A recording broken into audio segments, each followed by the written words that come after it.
Hello दोस्तों, स्वागत है आप सभी का एक बार फिर से भारत के number 1 news channel DLS news पर। और आइए बात करते हैं आज तारीख 9 फरवरी 2021 दिन मंगलवार, और बात करते हैं आज के मुख्य समाचार और टुडे ब्रेकिंग न्यूज के अपडेट वीडियो में नजर डालते हैं देश भर की तमाम बड़ी खबरों पर। सरकार की तरफ से एक नई योजना भी निकल गई है जिसके तहत किन किन लोगों को हर महीने 1,000 रुपए मिलेंगे, मैं आपको बताऊंगा पूरी बड़ी खबर विस्तार से। इसके अलावा LPG गैस सिलेंडर को लेकर भी एक बड़ा अपडेट आ रहा, और किसान आंदोलन को लेकर भी काफी दिनों बाद सदन में किसान आंदोलन पर PM मोदी भी बोले हैं, आखिर क्या कहा उन्होंने। तो आइए फटाफट से नजर डालते हैं आज देश भर की तमाम 50 बड़ी ही महत्वपूर्ण और काम की खबरों पर। इस वीडियो को एकदम ध्यान से पूरा देखते रहिएगा मेरे साथ। पहला अपडेट आप देख पा रहे होंगे कि अब जमीन का भी होगा आधार कार्ड, फर्जीवाड़े पर लगेगी लगाम। जी हाँ, दरअसल दोस्तों देश के तमाम आंकड़ों और सिस्टम को दुरुस्त करने में विशिष्ट पहचान संख्या अहम रोल निभा रही है, और जब से लोगों के लिए पहचान पत्र के तौर पर आधार कार्ड शुरू हुए हैं तब से योजनाओं का लाभ भी सीधा जरूरतमंद लोगों तक पहुंचने लगा, राइट। वरना बीच में पहले काफी फर्जीवाड़े वगैरह होते थे, लेकिन आधार कार्ड आने के बाद कई सारे फर्जीवाड़े कम हुए हैं, क्योंकि डिजिटल इंडिया और टेक्नोलॉजी के साथ साथ लोगों को सरकारी योजनाओं का लाभ भी सीधा मिल रहा। अब ठीक वैसे ही यूपी गवर्नमेंट इस तरह की पहल नहीं शुरू करने जा रही है, और उम्मीद है धीरे धीरे ये पूरे देश में शुरू होगी। दरअसल अब जो जमीन होती है ना, उसका भी 16 अंकों का एक यूनिक कोड जारी करने का फैसला प्रांत सरकार तैयार कर रही है। और इसके तहत मतलब कि आपका चाहे प्लॉट है, चाहे आपकी खेती की जमीन है, चाहे आपका मकान है, आपकी जमीन के लिए एक स्पेशल 16 अंकों का कोड तय होगा, और इससे कुल मिलाकर के जमीन बेचने खरीदने में धोखाधड़ी जो होती है उनसे बचा जा सकेगा। तो ये अच्छी प्लानिंग है सरकार की। चलिए साथ ही अगली खबर देखिए, क्रिकेट प्रेमियों के लिए भी खुशखबरी है। केंद्र सरकार ने BCCI को मैच के दौरान ड्रोन के इस्तेमाल की सशर्त मंजूरी दे दी है, और अब खेल और मनोरंजन के क्षेत्र में ड्रोन का इस्तेमाल करने का चलन बढ़ रहा है, और इसी को देखते हुए BCCI ने ड्रोन इस्तेमाल की मंजूरी दे दी है। कहने का मतलब ये कि अब आपको लाइव मैच के दौरान कुछ ड्रोन व्यू भी देखने को मिलेंगे अलग अलग शॉट्स के साथ में। हालांकि इसके लिए कुछ नियम और शर्तें होंगी, ज्यादा जानकारी आप देख सकते हैं। चलिए अगली खबर देखिए, हैदराबाद की सड़कों पर फिर से दौड़ेगी डबल डेकर बस। दरअसल दोस्तों हैदराबाद में डबल डेकर बस को 1940 के दशक में पेश किया गया था, तो इसे एक बार फिर से वापस इस प्रोजेक्ट को जो इतने दिनों बंद हो चुका था, इसको वापस शुरू करने की प्लानिंग बना रहा है प्रशासन की तरफ से। अच्छा, साथ ही अगली खबर देखिए, बढ़ते रहेंगे LPG सिलेंडर के दाम, सब्सिडी खत्म करने के लिए सरकार तैयारी में है। दरअसल बात कुछ यूं है ना कि केंद्र सरकार ने वित्त वर्ष 2022 के लिए पेट्रोलियम सब्सिडी के बजट को घटा दिया। दूसरी ओर उज्ज्वला स्कीम के तहत लाभार्थियों की संख्या बढ़ाने का भी ऐलान किया गया। दरअसल मीडिया रिपोर्ट्स के मुताबिक दोस्तों सरकार जो है वो LPG गैस सिलेंडर पर मिलने वाली सब्सिडी को पूरी तरह खत्म करने की प्लानिंग में है। हालांकि अभी तक ऐसा कोई ऑफिशियल अपडेट नहीं है, जो कोई भी मीडिया में खबर चल रही है वही मैं आपको बता रहा हूँ। खैर देखते हैं सरकार की तरफ से ऑफिशियली क्या अपडेट आता है, मैं आपको बताऊंगा। फिलहाल देखिए अगली खबर, अब देश भर में खुलेंगे बंद पड़े विश्वविद्यालय और कॉलेज। UGC ने इसको लेकर हरी झंडी दे दी है। दरअसल इतने दिनों कोरोना वायरस के चलते आपको पता होगा कई सारे राज्यों में स्कूल, कॉलेज, यूनिवर्सिटी वगैरह इतने दिनों बंद थे, राइट। हालांकि राज्य सरकारें अपने अपने लेवल पर स्कूलों को खोलने की शुरुआत तो कर ही रही है, लेकिन अब धीरे धीरे मैं आपको बता दूं देश भर में एक साथ वापस स्कूल, कॉलेज जो है वो खुलने जा रहे हैं। UGC जो है ना, विश्वविद्यालय अनुदान आयोग, उसने ये परमिशन दे दी है कि देश भर में बंद पड़े यूनिवर्सिटी और कॉलेजों को जरूरी सुरक्षा इंतजामों के साथ फिर से खोला जाए, और ऐसे में छात्रों के बैठने का सिस्टम होगा, एक छोड़ एक छात्र बिठाया जाएगा 50% कैपेसिटी के साथ में, और मास्क वगैरह लगाना जरूरी होगा, है ना। अच्छा, साथ ही अगली खबर देखिए, 3 महीने से कम मियाद के फूड प्रोडक्ट्स नहीं बेच पाएंगे अमेजोन और ग्रोफर्स। FSSAI ने रोक लगा दी इस पर। जी हाँ, ये खाने पीने की चीजें जो आपको ऑनलाइन मिलती है ना, इनकी वैलिडिटी कम से कम 3 महीने तो होगी ही होगी। 3 महीने से कम की वैलिडिटी को ये ग्रोफर्स कंपनियां जो हैं वो नहीं बेच पाएगी, जैसे अमेजोन वगैरह हो गया। तो दरअसल लोकसभा में पेश खाद्य सुरक्षा और मानक अधिनियम 2006 के कार्यान्वयन पर लोक लेखा समिति की रिपोर्ट से जानकारी मिली है, और FSSAI जो है ना, food safety standard authority of India, उसके द्वारा ये ऑर्डर भी जारी कर दिया गया है इन सभी कंपनियों के लिए। अच्छा, साथ ही अगली खबर देख पा रहे व्हाट्सएप अगर आप भी चलाते हैं दोस्तों, तो अब आपको व्हाट्सएप में म्यूट वीडियो फीचर मिलेगा। दरअसल मतलब अगर आप किसी को वीडियो भेज रहे हो ना व्हाट्सएप पर, मीडिया के रूप में फोटो वीडियो भेजे जाते हैं, ऐसे में वीडियो भेजने के दौरान अब आपको ऑप्शन मिलेगा कि सामने वाले बंदे तक केवल वीडियो ही भेजना है या आवाज और वीडियो दोनों भेजना है। कहने का मतलब आप भेजने से पहले ही वीडियो को म्यूट कर पाओगे, और अगर म्यूट करके भेजोगे तो सामने वाले बंदे के पास सिर्फ वीडियो जाएगा साइलेंट फॉर्मेट में, समझ रहे हो ना, उसके पास ऑडियो नहीं जाएगी। और अगर आप ऑडियो वीडियो दोनों भेजोगे तो फिर वीडियो में उसको ऑडियो भी मिलेगी, है ना। हालांकि ये फीचर फिलहाल बीटा यूजर्स के लिए अवेलेबल है। वीडियो एडिटिंग का सिस्टम आपको स्क्रीन पर दिख जाएगा वीडियो भेजने से पहले, और इसके लिए आपको म्यूट करने के लिए सिंपली स्टेप आइकन पे क्लिक करना है। तो बहुत जल्द आपको व्हाट्सएप के नेक्स्ट अपडेट में ये फीचर भी देखने मिलेगा, है ना। चलिए साथ ही अगली खबर देखिए, 60 साल व इससे ज्यादा उम्र के सभी पूर्व खिलाड़ियों को 1,000 रुपए मासिक पेंशन देगी ममता सरकार। जी हाँ दोस्तों, पश्चिम बंगाल राज्य में सरकार की तरफ से बोले तो पश्चिम बंगाल की मुख्यमंत्री ममता बनर्जी बनर्जी की तरफ से एक नई योजना का ऐलान किया जा रहा, जहां दोस्तों 60 साल से ज्यादा उम्र के जितने भी पूर्व खिलाड़ी हैं ना, जो कि स्पोर्ट्स कोटा से हैं, क्रिकेटर, फुटबॉलर, बास्केटबॉलर वगैरह, जो कोई भी खिलाड़ी है,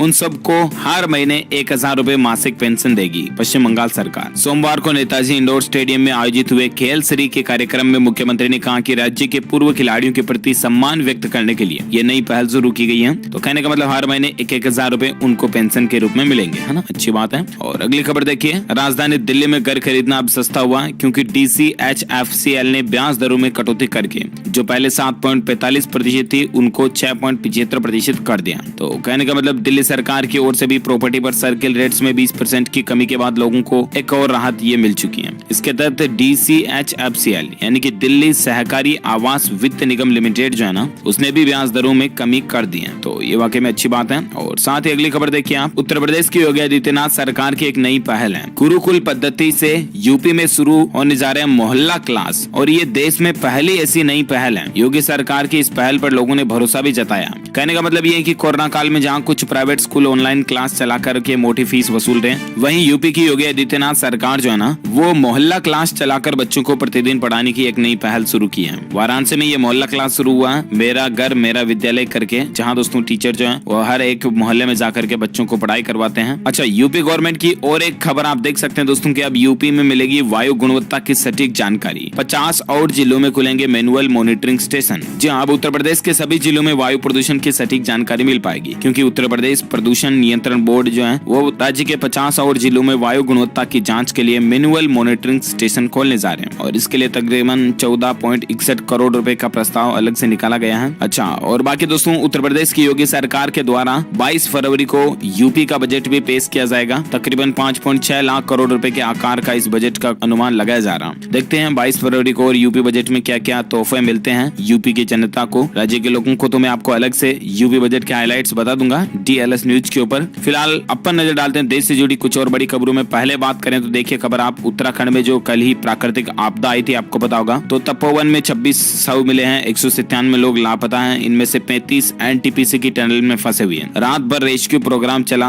और जिंदगियों को बचाने की एक जंग अभी भी छिड़ी हुई है। लगातार यहाँ पर देश के जो रक्षक जवान है वो लोगों को बचाने के लिए कड़ी मेहनत कर रहे हैं। और दोस्तों कल जो उत्तराखंड में जल प्रलय हुआ ना, उसके 24 घंटे बाद की 24 तस्वीरें हम आपको दिखा रहे हैं। यहाँ पर 15 हेक्टेयर में फैला जंगल भी मिनटों में साफ हो गया, और पानी निकलने के बाद चारों तरफ अब सिर्फ मलबा ही मलबा दिखाई दे रहा। और ये सुरंग में फंसे लोगों को भी जिंदगी बचाने की लगातार कोशिश की गई। मलबा कितना खतरनाक है ये आप देख सकते हैं इन तस्वीरों में, कि किस तरह से आखिर इतने मलबे में भी ITBP के जवान जो हैं लोगों को बचाने की लगातार कोशिशें कर रहे हैं। वाकई में मतलब अच्छी बात है। अच्छा, वहीं बात करें आज के संपूर्ण भारत के 9 फरवरी 2021 के मौसम पूर्वानुमान की, तो दोस्तों अगले 24 घंटों के दौरान जम्मू कश्मीर, गिलगित बाल्टिस्तान, मुजफ्फराबाद और हिमाचल प्रदेश में कुछ जगहों पर हल्की बारिश होने की संभावना है। वहीं उत्तर पश्चिम, मध्य और पूर्वी भारत के अधिकांश हिस्सों में न्यूनतम तापमान सामान्य से नीचे रहेगा। विदर्भ और उड़ीसा के कुछ हिस्सों में शीतलहर की स्थितियां आगे रह सकती हैं। वहीं उत्तराखंड, असम, मेघालय, नागालैंड, मणिपुर, मिजोरम और त्रिपुरा के कुछ हिस्सों में घना कोहरा भी छाया रह सकता है अगले 24 घंटों के दौरान। मौसम विभाग की ये चेतावनी है। अच्छा, बाकी दोस्तों कोरोना वायरस को लेकर अपडेट आ रहा, देखिए आपकी टीकाकरण में उत्तर प्रदेश और बिहार राज्य सबसे आगे चल रहे हैं। अमेरिका और ब्रिटेन के बाद दुनिया में भारत जो है वो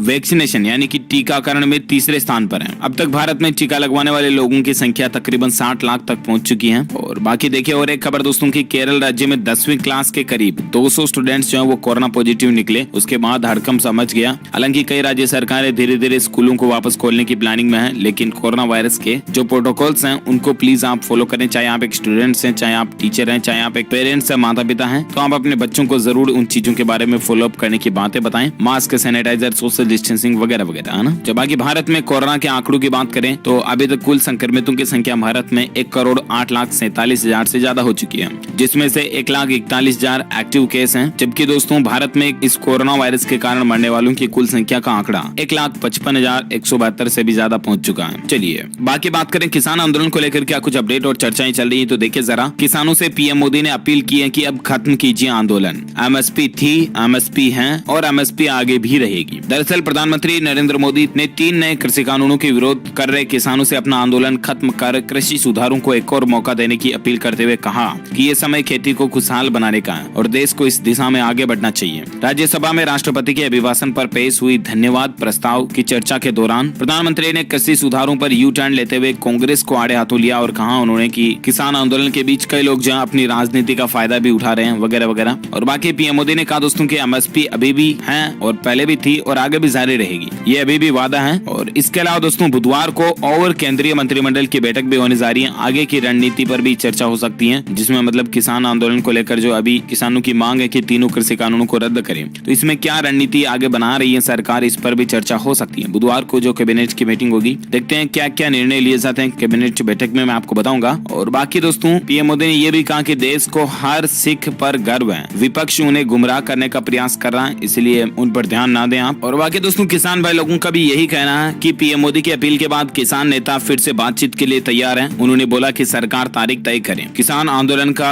आज 76वां दिन है, 75 दिन इसको हो चुके हैं और किसान भाई लोग अभी भी बातचीत के लिए तैयार हैं। सरकार और क्या नई तारीख तय करती है देखते हैं। और बाकी दोस्तों किसान आंदोलन पर राज्यसभा में पीएम नरेंद्र मोदी ने यह भी कहा कि आंदोलन करना आपका हक है, लेकिन बुजुर्ग लोग वहाँ बैठे हैं, यह ठीक नहीं है। आप उन सबको ले जाइए, आप आंदोलन खत्म कीजिए, मिल बैठकर चर्चा करेंगे, रास्ते खुले हैं। तो देखते हैं अब सरकार जो किसान भाई लोगों के साथ में क्या बातचीत करती है। जो कोई भी अपडेट आएंगे मैं आपको बताऊंगा। अगली खबर देखिए दोस्तों, हरियाणा राज्य सरकार का एक बड़ा फैसला है। 5 लाख कर्मचारियों व पेंशनर्स के 20 लाख आश्रितों को कैशलेस मेडिकल सुविधा मिलेगी। जी हाँ, दरअसल हरियाणा सरकार ने करीब 1.5 साल का लंबा इंतजार कराने के बाद सरकारी कर्मचारियों, पेंशनर्स और उनके परिवार के सदस्यों को बहुत बड़ी सौगात दी है। और राज्य सरकार अब सभी कर्मचारियों व पेंशनर्स तथा उनके आश्रितों को कैशलेस चिकित्सा सुविधा का लाभ प्रदान करेगी। वित्त विभाग ने इसकी मंजूरी प्रदान कर दी है और अब बजट में इस राशि का प्रावधान भी किया जाएगा। ये भी हरियाणा गवर्नमेंट की तरफ से एक नई योजना है। और साथ ही अगली खबर देखिए, फिर चढ़े सब्जियों के दाम, 15 दिनों में 3 गुना तक महंगा हो चुका है प्याज और हरी सब्जियां अभी भी देश में कई जगहों पर महंगी हो रही है। देख सकते हैं इसके बारे में ज्यादा जानकारी आप। और साथ ही अपडेट है दोस्तों की अगले 5 साल में भारत बनेगा दुनिया का सबसे बड़ा ऑटोमोबाइल मैन्युफैक्चरिंग हब।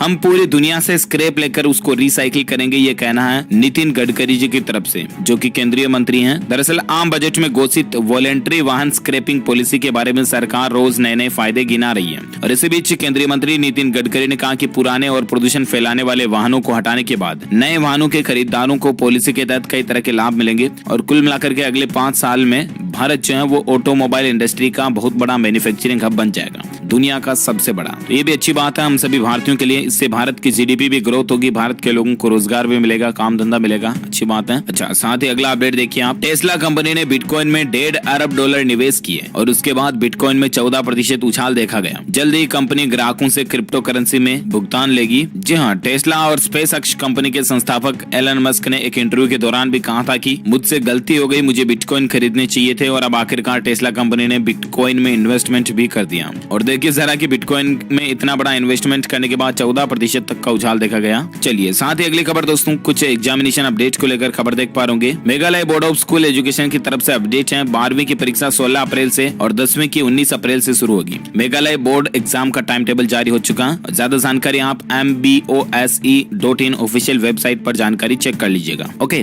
साथ ही अगली खबर देखिए आप, उड़ान योजना के तहत सरकार ने 1000 हवाई मार्गों को शुरू करने का लक्ष्य तय किया है। जी हाँ, नागर विमानन मंत्रालय ने उड़ान योजना के तहत कम से कम 1000 मार्गों को शुरू करने का लक्ष्य रखा है। साथ ही 100 ऐसे हवाई अड्डों को संचालित करने का लक्ष्य भी रखा गया, जो या तो बंद पड़े हैं या आंशिक रूप से संचालित हैं। केंद्रीय नागर विमानन मंत्री हरदीप सिंह पुरी ने ये बात की जानकारी दी है। चलिए साथ ही अगला अपडेट है, पंजाब राज्य में शिक्षा विभाग जो है वो कमजोर छात्रों पर फोकस करेगा। DEOज से 7 दिनों में रिपोर्ट तलब मांगी है। दरअसल दोस्तों अब शिक्षा विभाग द्वारा 100% नतीजों के लिए कमजोर स्टूडेंट्स वाले स्कूलों पर जोर दिया जा रहा है। इस संबंध में शिक्षा विभाग द्वारा सभी जिला शिक्षा अधिकारियों को पत्र लिख करके कमजोर स्टूडेंट्स की जानकारी देने के लिए भी कहा गया है। तो कहने का मतलब ये है कि पंजाब राज्य में डायरेक्टर एजुकेशन की तरफ से सभी DEO से 7 दिनों में रिपोर्ट मांगी है। उनके द्वारा कमजोर स्कूलों की पहचान का क्राइटेरिया भी तय करके भेजा है। उनके अनुसार जिन स्कूलों में 2020 में 40% कम अंक वाले विद्यार्थी ज्यादा हैं, वह कमजोर श्रेणी घोषित कर दी जाएगी और उन स्कूलों पर अब खास फोकस किया जाएगा। अच्छी क्वालिटी के टीचर्स वहां पर रखे जाएंगे वगैरह वगैरह, है ना। अच्छा, साथ ही अगली खबर देखिए, बिना 1 रुपया खर्च खर्च किए घर ला सकते हैं आप new Tata safari car. SBI आपको ये ऑफर दे रहा है। दरअसल टाटा मोटर्स की दमदार नई SUV जो है टाटा सफारी, उसकी प्री बुकिंग ऑलरेडी 4 फरवरी से शुरू हो चुकी है। और वैसे तो आप न्यू टाटा सफारी को 30,000 रुपए जमा करा करके बुक करा सकते हैं, ठीक है ना। लेकिन अगर आपका भारतीय स्टेट बैंक में खाता है और अगर आप SBI योनो इस्तेमाल करते हैं ना, तो SBI के इस ऑफर का फायदा लेने के लिए आपको न्यू टाटा सफारी की बुकिंग SBI के योनो ऐप से करनी होगी। और SBI के मुताबिक बैंक की ओर से SBI योनो ऐप से टाटा सफारी की बुकिंग करने पर 100% फाइनेंस की सुविधा देगा। अगर आप SBI योनो ऐप से टाटा सफारी बुक करते हैं तो आपको बैंक जो है वो 0.25% का ब्याज दर में छूट भी देगा और प्रोसेसिंग फीस भी आपसे नहीं ली जाएगी। ये देख सकते हैं आप, ऑफिशियली SBI की तरफ से ट्वीट करके बात की जानकारी भी दी गई है। चलिए साथ ही अगली खबर देख पा रहे होंगे, वैज्ञानिकों ने खोजा गेहूं में लगने वाला घातक रोग, खेतों में ही चट कर जाएगा किसानों का आधा गेहूं। जी हाँ, किसान भाई लोगों के लिए बहुत ही महत्वपूर्ण खबर है। अगर आप भी गेहूं वगैरह की फसल बोते हैं ना, तो ध्यान से समझिएगा, खेत में लहलहा रही गेहूं की फसल के नीचे के पत्ते यदि पीले पड़ रहे हैं तो किसान भाई लोग सावधान हो जाएं।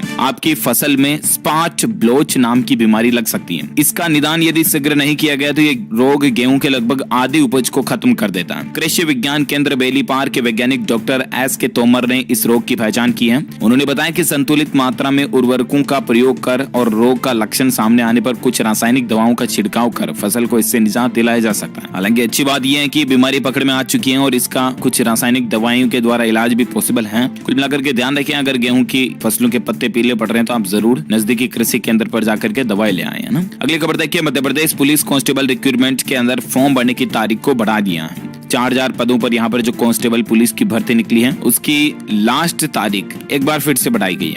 11 फरवरी 2021 तक अब आप इसके लिए अप्लाई कर सकते हैं। ऑफिशियल पोर्टल है peb.mponline.gov.in के जरिए। ओके, साथ ही अगली खबर देखिए दोस्तों, बिहार में मुंगेर भागलपुर 4 लेन सड़क के निर्माण को केंद्र सरकार ने मंजूरी दे दी है और 2 चरणों में निर्माण होगा। अच्छी बात है, अब इस रूट पर भी हाईवे बनेंगे। और अगली खबर देखिए, ब्रह्मांड के जन्म से जुड़े रहस्यों से पर्दा उठाएगी एलन मस्क की कंपनी। नासा ने ये बड़ी जिम्मेदारी इसको सौंपी है। जी हाँ, यानी कि आखिर इस यूनिवर्स का जन्म कैसे हुआ, ब्रह्मांड का निर्माण कैसे हुआ, तो एलन मस्क की स्पेसएक्स कंपनी जल्दी इस प्रोजेक्ट पर काम शुरू करेगी। देखते हैं क्या नए खुलासे देखने को मिलते हैं, मैं आपको बताता रहूंगा अपडेट। और बाकी दोस्तों, यूनिवर्स ब्रह्मांड ग्रहों वगैरह को लेकर और एक खबर देख पा रहे कि मंगल पर पहुंचेंगे 3 अंतरिक्ष यान। लाल ग्रह पर एक तो आज उतरेगा UAE का यान, चीनी यान 10 को उतरेगा और नासा का यान 18 फरवरी को कदम रखेगा। लाखों मील दूर अंतरिक्ष में एक बार फिर से चहलकदमी बढ़ने वाली है जब 3 अंतरिक्ष यान मंगल ग्रह पर उतरेंगे। इनमें संयुक्त अरब अमीरात, दुबई का यान तो मंगलवार को पहुंचेगा और इसके 24 घंटे बाद चीन का यान मंगल की यात्रा करेगा। इन दोनों देशों के यान के एक सप्ताह बाद नासा का रोवर कॉस्मिक केबूज 18 फरवरी को मंगल पर कदम रखने वाला।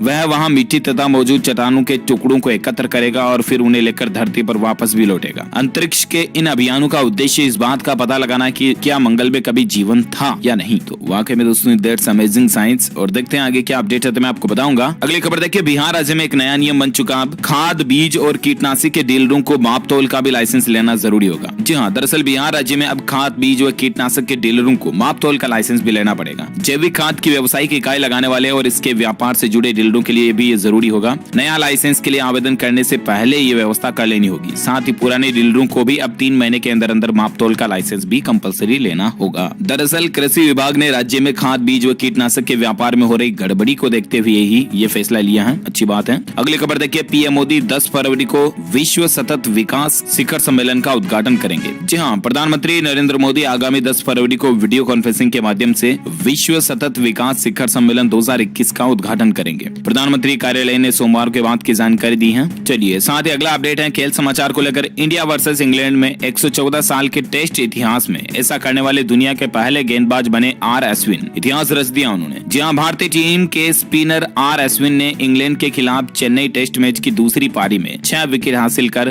भारत की वापसी कराई। दूसरी पारी के दौरान इस भारतीय स्पिनर ने खास कमाल भी कर दिखाया। पहले ओवर की पहली गेंद पर उन्होंने इंग्लैंड के ओपनर रोरी बंस को आउट कर 100 साल पहले हुए काम को दोहराया। अगर आप भी दोस्तों क्रिकेट के फैंस हैं तो इस वीडियो पर एक लाइक जरूर कीजिएगा, अभी का भी लाइक ठोक दीजिए। और बाकी अपन बात करें और एक अगली बड़ी खबर की देख पा रहे कि बच्चों की फीस पर सुप्रीम कोर्ट का बड़ा फैसला है। प्राइवेट स्कूलों को भी बड़ी राहत मिली है। दरअसल प्राइवेट स्कूल फीस को लेकर सुप्रीम कोर्ट ने अभिभावकों को झटका दिया। अब अभिभावकों को 100% फीस का भुगतान करना होगा, ये सुप्रीम कोर्ट का कहना है। अभिभावक को अगर एक साथ फीस देने में परेशानी है तो वह किस्तों में दे सकते हैं। 6 किस्तों में अभिभावक स्कूल को पैसा दें। दरअसल राजस्थान हाईकोर्ट ने कोरोना संक्रमण के दौरान फीस में छूट दी थी, लेकिन सुप्रीम कोर्ट ने हाईकोर्ट का फैसला पलट दिया। सुप्रीम कोर्ट ने यह स्पष्ट कर दिया कि प्राइवेट स्कूल में अभिभावकों को बची हुई फीस भी चुकानी पड़ेगी, इसमें कोई राहत नहीं दी जाएगी। 5 मार्च से स्कूलों को फीस वसूलने की इजाजत दी गई थी और 6 किस्तों में पेरेंट्स ये फीस पे कर सकते हैं। ओके, और बाकी देखिए दोस्तों, नौकरी वगैरह को लेकर एक नया नियम बदलने की प्लानिंग में है सरकार की। 5 घंटे से ज्यादा लगातार काम नहीं करेंगे कर्मचारी। 1 अप्रैल से मोदी सरकार बदल सकती है काम के घंटे और रिटायरमेंट के नियम। जी हाँ, दरअसल 1 अप्रैल 2021 से आपके ग्रेच्युटी, पीएफ और काम के घंटों में बदलाव देखने को मिल सकता है। कर्मचारियों की ग्रेच्युटी और भविष्य निधि, पीएफ वगैरह में बढ़ोतरी होगी, वहीं हाथ में आने वाला पैसा घटेगा। यहाँ तक कि कंपनियों की बैलेंस शीट भी प्रभावित होगी। इसकी वजह है कि पिछले साल संसद में पेश किए गए 3 मजदूरी संहिता विधेयक, इन विधेयकों को इस साल 1 अप्रैल से लागू करने की संभावना है। और उसके बाद ये प्राइवेट नौकरी वगैरह करने वाले लोगों का पूरा मतलब एक टाइमिंग का पैटर्न ही बदल जाएगा। उनकी जॉब का सिस्टम, 5 घंटे से ज्यादा कर्मचारी काम नहीं कर पाएंगे वगैरह वगैरह। और अगर थोड़ा भी ज्यादा रुकते हैं तो उनको ओवर टाइम दिया जाएगा। कई सारे इसके नियम है, मैं आपको डिटेल में जानकारी और अलग से बता दूंगा डीएलएस न्यूज के ऊपर सेपरेट वीडियो में। फिलहाल दोस्तों आज के इस वीडियो में बस इतना ही। उम्मीद है आज दिन भर के तमाम अपडेट्स आपको जानने मिले होंगे। वैसे आप मुझे नीचे कमेंट करके बताइएगा कि आप अभी क्या करते हैं, पढ़ाई करते हैं या जॉब वगैरह करते हैं। कमेंट्स करके बताइए मुझे, ताकि मैं आपके फील्ड से संबंधित और कोई समाचार होगा तो भी मैं आपके मोबाइल तक पहुंचा पाऊंगा। और बाकी इस वीडियो को लाइक करना, शेयर भी करना अपने दोस्तों के साथ फेसबुक और व्हाट्सएप पर। और अगर आप डीएलएस न्यूज चैनल पर पहली बार आए हैं तो चैनल को सब्सक्राइब करके बेल आइकॉन भी जरूर दबा देना, ताकि आपको रोजाना के ताजा अपडेट्स तुरंत आपके मोबाइल पर मिलते रहेंगे। Thank you, take care, good bye, जय हिंद, जय भारत, वंदे मातरम।